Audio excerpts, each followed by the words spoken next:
여러분들, 이더리움이 내일 업데이트를 합니다. 3월 13일 오후 6시에 예정되어 있는 이더리움 업데이트. 여러분들, 업비트에도 공지사항이 이미 떴어요. 3월 11일 날 이미 3월 7일 날 이미 공지 떠가지고 업데이트 된다. 그때 당시엔 이더리움과 ERC 계열의 코인들이 입출금이 막힌다라고 나와 있습니다. 그래서 이더리움과 이더리움 네트워크의 모든 자산들이 막히고요. 그리고 심지어 레이어 2 디지털 자산도 막힙니다. 그래가지고 뭐 폴리곤, 아비트럼 같은 애들 막힌다, 입출금 막힌다라고 생각하시면 되겠습니다. 자, 그러면 이번 업데이트, 1년 만에 돌아온 이 업데이트. 저번에 업데이트가 이제 뭐 상하이 업데이트였죠. 상하이 업데이트 다음에 이제 덴쿤 업데이트인데요. 이번 업데이트 때 뭐가 바뀌느냐? 뭐 프론트 댕크 샤딩이 들어오게 됩니다. 프론트 댕크 샤딩.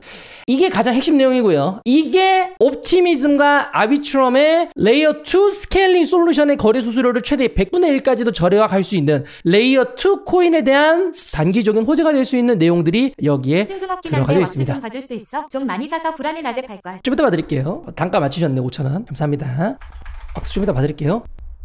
그래서 프론트 댕크 샤딩이라는 거에 대해서 조금 이따가 설명해 드릴 거고요. 그 이외에는 비콘 체인, 블록 루트. 그래서 비콘 체인이랑 그거랑 같이 엮을 수가 없는데, 이더리움 버추얼 머신이랑 비콘 체인이랑 엮을 수 없는데, 그걸 엮을 수 있도록 이제 루트 해가지고 묶어가지고 한꺼번에 나올 수 있게 만들어주는 그런 거 들어간다고 하고요. 그거 말고도 여러 가지 업데이트들이 진행되는 게 이번에 있는 덴쿤 업데이트다라고 생각하시면 되겠습니다. 여러 가지 내용들 중에서 여러분들이 기억하셔야 되는 건 단 하나 있습니다. 나머지 것들은 좀 자질구레한 거고요. 메인 내용은 요거 EIP4844 요것만 기억하시면 됩니다. 이게 어떤 거냐? 이더리움의 속도가 높아지는 업데이트다 라고 생각하시면 되겠습니다. 왜 속도가 업데이트가 되느냐? 댕크 샤딩이라고 하는데요. 사실상 샤딩만 기억하시면 돼요. 샤딩은 병렬 처리다. 병렬 처리.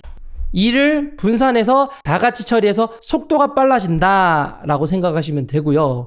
근데 이거 병렬 처리를 진행하는데 그럼 속도가 엄청나게 빨라지겠네? 라고 예상할 수 있죠. 하지만 여러분들이 여기서 한 개의 단어를 또 아셔야 돼요. 프론트, 프로토 타입이 무슨 뜻이죠? 프로토 타입? 시제품이죠. 이제 병렬 처리를 제대로 적용하기 전에 먼저 업그레이드 조금 한번 진행한다 라고 생각하시면 되겠습니다. 그래서 이더리움 네트워크가 엄청나게 빨라지는 건 아니고 그냥 좀 적당히 빨라진다 라고 생각하시면 되겠습니다. 그러면 이 업데이트가 진행돼가지고 레이어 2 스케일 애들들이 거래 수수료가 줄어든다는데 그게 왜 줄어드냐면 여러분들은 레이어 2 시스템을 또 알아야 됩니다.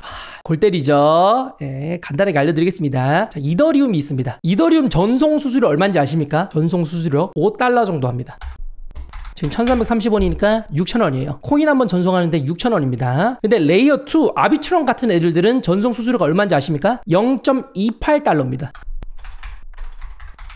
300원이죠. 이거 봐요. 훨씬 싸죠. 6,000원보다는 300원이 훨씬 싸죠. 근데 레이어 2에서는 왜 이렇게 저렴할 수 있느냐? 여기 메인 네트워크가 있습니다. 메인 네트워크가 이더리움이고요. 그리고 옆에 외부 네트워크가 있습니다. 이게 레이어 2예요. 레이어 2. 회사로 따지자면 이렇게 회사가 있습니다. 회사가 있는데 1층이 너무 잘 돼. 1층이 대박 났어. 1층이 카페야. 카페인데 너무 대박이 났어. 그러니까 야, 이거 사람들이 너무 많이 몰리는데 이거 어떻게 해야 되나? 확장하겠습니다 하고 2층으로 확장한 겁니다. 그 확장된 게 레이어 2 시스템. 레이어가 층이거든요. 두 번째 층. 쉽게 말해서 2층이에요.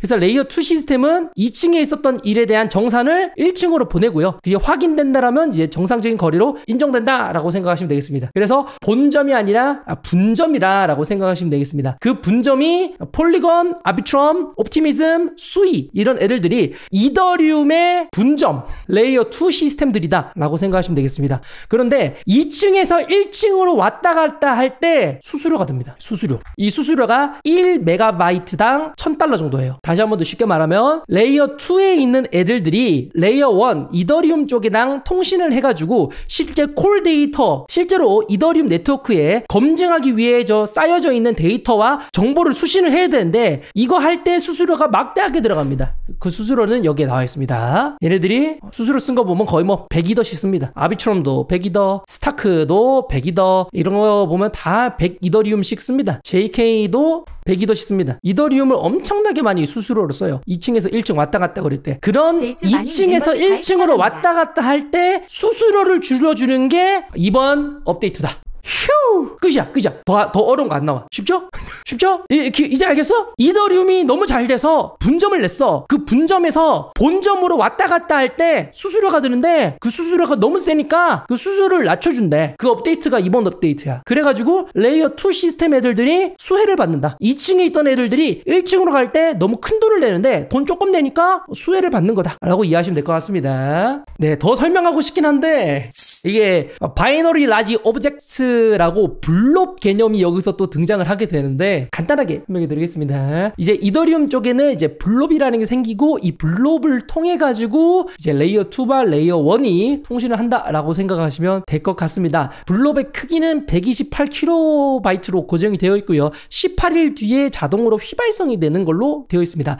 지금까지 이더리움 네트워크에서 했던 콜 데이터는 그냥 단순히 저장되어 있는 거기 때문에 이더리움 네트워크가 점점 더 무거워지고 데이터를 많이 쓰기 때문에 쉽게 말해서 그냥 하드디스크 같은 존재였다고 생각하시면 될 것 같습니다. 레이어 2와 레이어 1이 소통을 할 때 그냥 오랫동안 저장되어 있는 하드디스크에 저장되어 있는 거에서 내용을 확인했었는데 이제는 블롭이라는 개념이 등장하게 되면서 캐시 메모리, 이제 램 같은 거죠. 18일 뒤에 데이터가 삭제되기 때문에 전체적인 이더리움 네트워크가 무거워지지 않고 확인하고 하는 속도라든지 수수료라든지 싸지는 이런 블록 개념이 등장했다라고 생각하시면 되겠습니다. 자, 더 복잡한 내용이죠?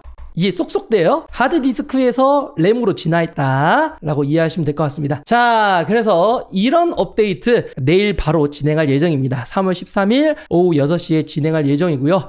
이런 덴쿤 업데이트가 진행하게 되면 아비트럼, 스윙, 옵티미즘 같은 애들이 이제 레이어 1과의 통신 상태에서 수수료를 적게 내기 때문에 레이어 2가 더 많이 활성화될 겁니다. 왜? 수수료가 적으니까. 재단에서 내는 수수료가 적어지니까 코인 전송 수수료가 지금도 300원이에요. 300원인데 더 내려갈 거다라고 생각하시면 되겠습니다. 내려가면 뭐가 더 좋냐? 자, 이제 나와.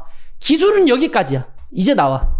돈 이야기 이제 합니다. 자, 네트워크마다의 이제 덱스 거래량입니다. 덱스 거래량 당연히 이더리움 네트워크가 1등이고요. 그 다음에 솔라나입니다. 그 다음에는 바이낸스 스마트 체인입니다. 자, 그래서 시가총액 2등, 시가총액 5등, 그리고 BNB가 시가총액이 4등, 그리고 우리의 알비트럼이 시가총액이 50등인데 4등입니다. 네, 요거 이야기를 해드리는 거죠. 이게 무슨 뜻이냐? 전체적인 네트워크 중에서 다들 이것저것 네트워크를 많이 쓰는데 이더리움 네트워크가 가장 핫하고요. 그 다음에 솔라나, 그 다음에 바이낸스 네트워크를 쓰는데 이더리움 네트워크의 레이어 2인 아비트럼이 4등을 굳건히 지키고 있고요.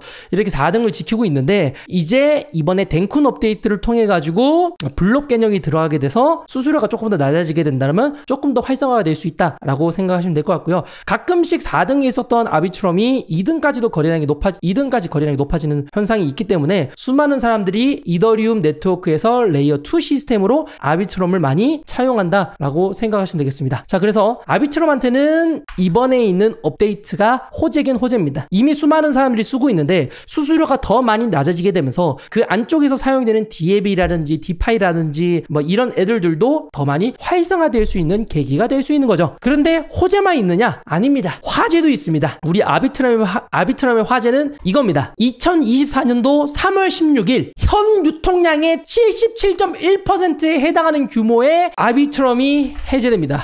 이게 문제예요. 빌빌거리는 이유는 요겁니다. 무서워서 그래요. 현 유통량의 77.1%. 쉽게 말하면 그냥 코인이 지금 발행된 코인의 가격이 거의 60% 이상 떡락한다라는 그런 단순 계산이 들 정도의 물량이 풀리는 겁니다. 팔지는 않겠죠. 여기서 락업 해제하시는 분들이 팀, 어드바이저, 그리고 커뮤니티 쪽인데 이분들이 당연히 매도는 하긴 하겠지만 지금 당장 매도하면 개떡락이니까 바로 매도하진 않을 것 같은데 그래도 현 유통량의 77.1%에 해당하는 엄청난 물량이 지금 이제 락업 해제되기 때문에 수많은 분들이 겁먹어 하신다라고 생각하시면 되겠습니다. 호재 내용만 보자면 네트워크가 더 활성화될 것 같아서 수많은 사람들이 이용하게 되고 가격이 오를 거라고 생각하지만 이번 락업 해제 때문에 다들 많이 겁먹어가는 상황입니다. 자, 그러면 이런 상황, 이게 아비트럼 같이 이렇게 많은 물량이 풀리는 상황, 이게 최초인가? 아닙니다. 이거 말고도 솔라나도 옛날에 많이 풀렸었습니다. 솔라나는 2021년도 1월 7일 날 당시 공급량의 78.85%. 자, 오늘날의 아비트럼 77% 77%, 과거에 솔라나 78%, 물량 비슷하죠. 솔라나도 이때 무너진다 했는데 어떻게 됐는지 볼까요? 무너졌을까요? 제가 차트 가져왔습니다. 안 무너졌습니다.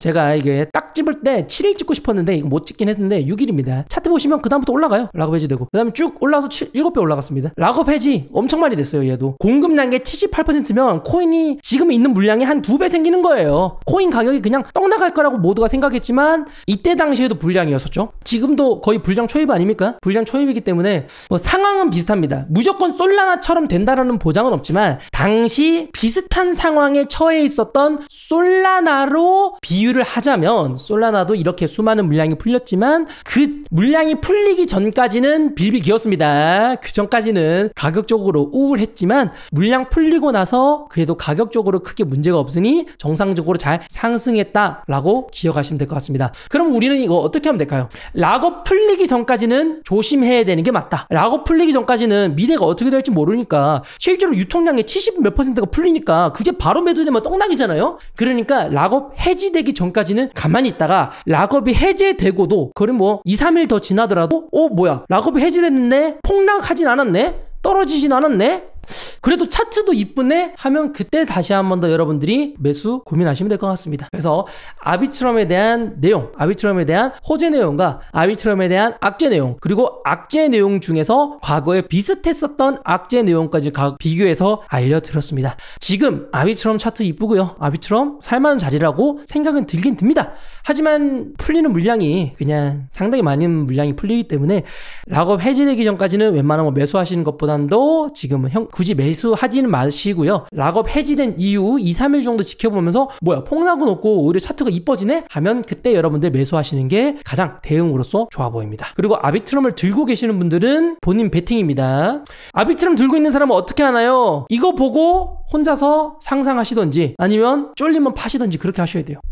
과거에는 올라갔는데 이거는 솔라나 이야기예요. 아비트럼이기 때문에 완전 전혀 다른 이야기이긴 하지만 과거에 비슷한 불장 시기에 있었던 솔라나는 생존하였고 아비트럼도 똑같이 생존할 거라고 생각하신다면 버티겠지만 나는 모르겠다 애매하다 라고 하면 저는 개인적으로 뭐 하루 이틀 정도 락업 해지되기 전까지는 잠시 현금 들고 있다가 평단가 좀 높아지더라도 다시 사는 게 낫지 않을까라는 생각이 듭니다. 굳이 리스크를 안을 필요는 저는 없다고 생각합니다. 여러 알트들이 오르는 이런 상황에서 굳이 무리할 필요는 없다는 생각이 들어서 여러분들 잘 판단하시면 되겠지만 이런 내용들은 꼭 알고 잘 대응하시길 바라겠습니다. 아비트럼 들고 있는 사람에 대한 내용 방금 말씀해 드렸잖아요. 리스크를 본인이 감당할 수 있으면 들고 계시고요. 과거 이런 솔라나의 경우들 솔라나는 올랐기 때문에 뭐 본인은 버티겠다? 버티시는 거고요. 하지만 저였으면 굳이 지금 이런 타이밍에 리스크를 감당하는 것보다도 뭐 하루 이틀 정도는 돈 뺐다가 다시 넣으면 되지. 요즘 뭐 계속 행보하더만 만약에 오르더라도 한 10% 이렇게 오르겠죠? 좀 덜 먹더라도 혹여나 락업 물량 풀리고 나서 매도 던져가지고 폭락할 수도 있으니 그런 거 피할 수 있으면 좋은 거 아닙니까? 마치 이제 유의 종목 지금 플레이대 사놓고 버티는 거랑 좀 비슷한 느낌이죠. 그만큼 플레이된 만큼 심각한 건 아니지만